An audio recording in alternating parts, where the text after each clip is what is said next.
पाकिस्तान तरीके इंसाफ का इसमें क्या मौक़िफ़ होना चाहिए या अपोजिशन इस पर क्या स्टांस लेगी, वो भी मैं आपको बताता हूँ। लेकिन पहले इमरान खान साहब ने जब से वो जेल गए हैं, पहली मरतबा उन्होंने आसिम मुनीर साहब पे कुछ इल्ज़ामात अब बराह रास्त लगाए और उन्होंने कहा कि ये आसिम मुनीर साहब ने किया है।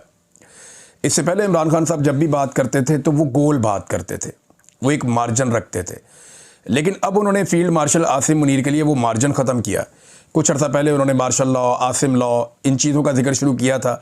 अब 4 चीज़ें उन्होंने बड़ी कैटेगोरिकली कही हैं इमरान खान साहब ने और डायरेक्ट इल्ज़ाम लगाया कि ये आसिम मुनीर साहब ने किया। नंबर 1, उन्होंने ये कहा कि जी इनको 10 साल इक़्तिदार की ख्वाहिश है और उसके लिए मिसाल दी कि जैसे ये ख्वाहिश थी याया खान को, वैसे ही आसिम मुनीर साहब को भी है। एक तो इमरान खान साहब ने ये बात डायरेक्टली कही। दूसरा, उन्होंने कहा कि जो 9 मई है उसका उन्होंने पूरा इल्ज़ाम आसिम मुनीर साहब पे डाला। जैसे एस्टेब्लिशमेंट ये इल्ज़ाम इमरान खान साहब पे डालती है, ऐसे ही इमरान खान साहब ने कैटेगोरिकली कहा कि जी Asim Munir is responsible for this, और आसिम मुनीर साहब ने खुद करवाया और ये पाकिस्तान तरीके इंसाफ को क्रश करने के लिए करवाया। अंग्रेज़ी में भी उनके ट्वीट आ चुके हैं। नंबर 3, मैंडेट चोरी की जिम्मेदारी इमरान खान साहब ने डायरेक्टली डाल दी है कि मैंडेट चोरी किया गया और उसके पीछे भी यही है, तो ये भी इमरान खान साहब ने डायरेक्टली एक इल्ज़ाम। और चौथा जो है, और ये तीनों चीज़ें इल्ज़ाम क्या है, सारी दुनिया हकीकत जानती है। बाज़ लोग बोल नहीं सकते, बाज़ लोग बात कर नहीं सकते, लेकिन हकीकत तो सारे ही जानते हैं कि मिलिट्री एस्टेब्लिशमेंट ने क्या किया इमरान खान साहब के साथ, और उसमें जो पेश हैं वो आर्मी चीफ ही हैं, उन्हीं के फैसले चलते हैं। नंबर 4 जो है, फ़ौज को ज़ाती मकसद के लिए इस्तेमाल करना, ये इमरान खान साहब ने बड़ा अहम नुक्ता उठाया कि फ़ौज के कंधे को इस्तेमाल किया जाता है ज़ाती ख्वाहिशात की तकमील के लिए, अपने इक़्तिदार को लंबा करने के लिए, और ये याया खान ने भी किया था। तो इमरान खान साहब ने वो एग्जाम्पल्स कोट की हैं और उनके ट्वीट के अंदर ये चीज़ें बड़ी वजाहत के साथ सिंपल करके उन्होंने सामने रख दी। तो ये पहली बार इमरान खान साहब इतना क्लियरली आ रहे हैं आसिम मुनीर साहब के बारे में। तो क्या इमरान खान साहब जेल से एक फ़ाइनल राउंड शुरू कर चुके हैं? ना सिर्फ आसिम मुनीर को वादे पैगाम दिया इमरान खान साहब ने, बल्कि chief justice Pakistan justice Yahya Afridi के लिए भी एक लेटर लिखा, जो वो इमरान खान साहब की बहन अलीमा खान लेकर निकली, और उन्होंने कोशिश की सुप्रीम कोर्ट में कि वो चीफ जस्टिस के चैम्बर में जाएं और जाकर वो लेटर चीफ जस्टिस के हवाले करें। लेकिन वहाँ इंतज़ामिया ने रोक दिया। उन्होंने कहा जी आप नहीं जा सकते, जब तक कि रजिस्ट्रार ऑफिस से इजाज़त नहीं मिलती आप नहीं जा सकते। उन्होंने कहा जी इमरान खान साहब का खत है, लतीफ़ खोजा साहब ने कहा जी एक साइला है, साइल है, तो वो अगर चीफ जस्टिस के पास जाना चाहें तो आप जाने दें, वो ख़त देना उन्होंने। तो इस पर उन्हें रोक दिया गया। लेकिन ख़त मैं आपको बता देता हूँ, ये उसका उर्दू ट्रांसलेशन है जो याया अफरीदी साहब को इमरान खान साहब ने ख़त लिखा। ख़त ये है, मैं आपको सिर्फ 31 किलोमीटर के फासले से लिख रहा हूँ, मगर सुप्रीम कोर्ट के दरवाजे मेरे और मेरी अहलिया के लिए बंद हैं। 772 दिनों से ज़ायद एक 9x11 के पिंजरे नमा सेल में ज़बरदस्ती की खामोशी, तन्हाई और दुनिया से कटाव के कैद खाने में मैं मुसलसल तन्हाई की कैद का सामना कर रहा हूँ। मेरे खिलाफ 300 से ज़ायद बेसरोपा, झूठे और सियासी बुनियादों पर कायम किए गए मुकदमात खोले गए हैं। पाकिस्तान ने कभी ऐसा जुल्म नहीं देखा जो मुझ पर, मेरे ख़ानदान और दुनिया भर में मेरे हामियों पर ढाया जा रहा है। मुझे अखबारात और किताबों तक की रसाई से महरूम रखा गया है। वकला और अहले खाना से मुलाकातें एक शख्स जनरल आसिम मुनीर की ख्वाहिशात और मर्ज़ी के मुताबिक कभी कराई जाती हैं और कभी मनसूख कर दी जाती हैं। मेरे बेटों को अपने वालिद से फ़ोन पर बात करने के बुनियादी हक़ से भी महरूम कर दिया गया है। सियासी कारकुनों को मुझसे मिलने की इजाज़त बिल्कुल नहीं है। ये कैद कभी भी कानूनी नहीं रही, बल्कि ये सोचे समझे मंसूबे के तहत डाली गई नफसियाती अजियत है, ताकि मेरी हिम्मत तोड़ी जा सके और मेरे ज़रिए 25 करोड़ पाकिस्तानियों के हौसले को कुचला जा सके। ये आइन कानून की हुक्मरानी और मेरे प्यारे वतन पाकिस्तान के जमहूरी मुस्तकबिल पर एक मुस्तकिल हमला है। मेरी अहलिया बुशरा बीबी एक कर्नल के हुक्म पर गैर इंसानी और तौहीन आमेज़ सलूक का शिकार है, वो भी तन्हाई की कैद में है। इनका इलाज रोक दिया गया है, उन्हें टीवी या किताबों तक रसाई नहीं दी जा रही, ना ही बैरूनी दुनिया से कोई ताल्लुक़ रखने दिया जाता है। उनकी सेहत मुसलसल बिगड़ रही है, लेकिन उनके डॉक्टर को मुआयने और इलाज की इजाज़त नहीं दी जा रही।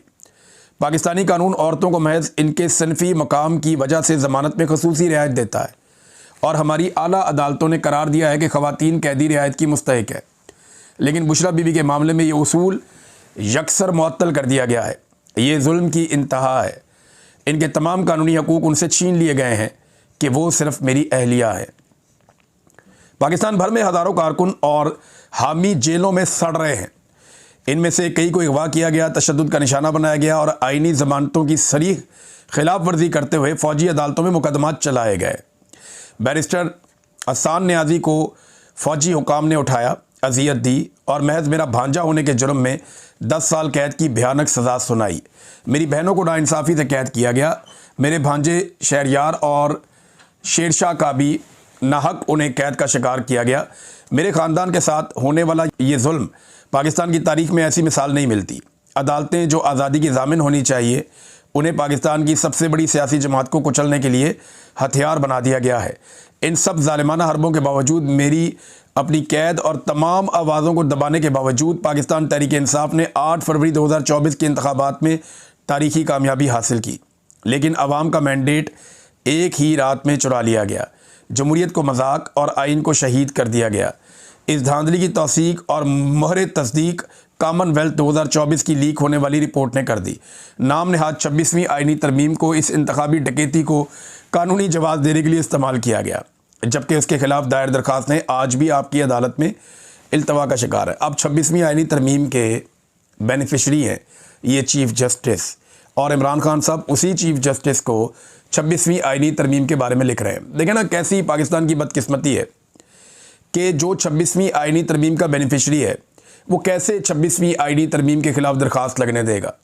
पूरा निज़ाम जकड़ के एस्टेब्लिशमेंट ने यरगवाल बना लिया है, लेकिन इमरान खान साहब फिर भी ये दरवाज़ा खटखटा रहे हैं, इस दीवार के साथ सर मार रहे हैं कि मैं यहाँ से इंसाफ हासिल करूँगा।